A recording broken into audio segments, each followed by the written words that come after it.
Hi అండి అందరికీ. నేను మీ హారిక జైపాల్. ఈరోజు ఇంకో కొత్త న్యూస్తో మేము ముందుకైతే వచ్చాను. సో ఆల్రెడీ కేసీఆర్ కట్టించిన డబల్ బెడ్రూమ్ ఇల్లు ఉన్నాయి కదా. సో ఆల్రెడీ అవి కొంతమందికి ఇచ్చారు కదా. సో ఎవరెవరికైతే ఇచ్చారో వాళ్ళకి ఆల్రెడీ పట్టాలు ఇచ్చారు. సో వాళ్ళు ఏం చేశారంటే అందులో ఉండకుండా సో రెంట్కి కానీ కొంతమంది లీజుకి కానీ సో అలా ఉంచేసిన, లేకపోతే వాళ్ళు అందులో గృహప్రవేశం చేయకుండా వదిలేయడంలో కానీ, అలా కొల్లూరులో కానీ ఇంకా ఏ ప్లేస్లో అయితే కేసీఆర్ డబల్ బెడ్రూమ్స్ ఇచ్చారో సో వాళ్ళు ఇలా చేస్తున్నారని చెప్పేసి ఇప్పుడు ప్రభుత్వానికి అయితే తెలిసిందనమాట. సో అలా చేస్తున్నారని, మనం ఎవరికైతే ఇచ్చామో వాళ్ళు అందులో ఉన్నారా లేరా, సో వాళ్ళు కాకుండా వేరే వాళ్ళు ఉంటే సో ఆ డబల్ బెడ్రూమ్ ఇళ్ళని అనేది సీజ్ చేయాలని ప్రభుత్వం అయితే నిర్ణయం తీసుకుంది. మన దరిద్రం ఏంటంటే ఆ కేసీఆర్ డబల్ బెడ్రూమ్స్ ఇచ్చాడు కాదనట్లేను, కానీ లేని వాళ్ళకి ఇవ్వకుండా ఉన్న వాళ్ళకే ఇచ్చాడనమాట. సో ఉన్న వాళ్ళకి ఇచ్చినప్పుడు వాళ్ళు ఎట్లాగో అందులో ఉండరు కదా.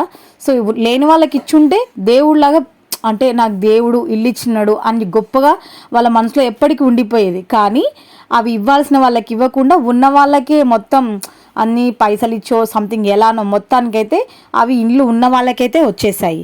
సో అందుకని ఆ డబల్ బెడ్రూమ్స్ ఎవరెవరైతే అంటే అర్హులు కాకుండా అనర్హులకు వెళ్ళిందో అని చెప్పేసి రీసర్వే చేసి సో వాటిని తీసేసుకొని అవి కూడా L2 వాళ్ళకి పనికొస్తాయి కదా, ఉన్న వాటితో వాటిని కూడా కలిపి ఇవ్వచ్చు అని చెప్పేసి వాళ్ళు నిర్ణయం తీసుకున్నారు. ఇంకా కొన్ని ఖాళీగా ఉన్నాయి కదా, కొన్నిట్లలో వర్క్ జరిగిపోయింది, ఖాళీగా ఉంటున్నారని చెప్పేసి వేరే వాళ్ళు వచ్చేసి అందులో ఆక్యుపై చేసేసి ఉండడం జరిగింది. సో వాటిని కూడా ప్రభుత్వం తీసేసుకుందనమాట. సో అన్నిటికి కూడా లాక్స్ వేసి పక్కన పెట్టేసింది అనమాట.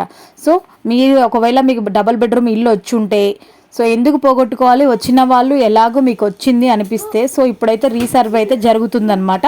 సో తప్పకుండా వెళ్ళి మీకు అలాట్ చేసిన డబల్ బెడ్రూమ్ ఇంట్లో అయితే మీరు ఉండండి. సో మెయిన్ అయితే కొల్లూరులో ఇలా జరుగుతుంది అని చెప్పేసి న్యూస్ అయితే వచ్చింది.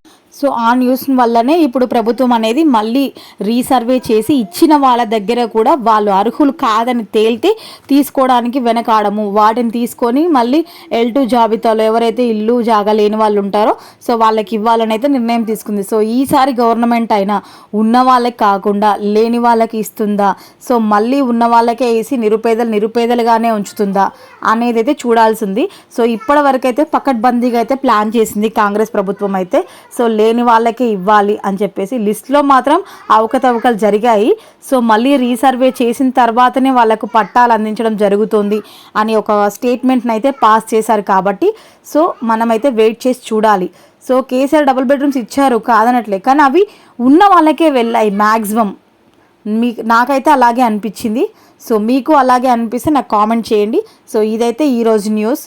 ఏ చిన్న న్యూస్ వచ్చినా నేను మీకు షేర్ చేస్తానని చెప్పానుగా.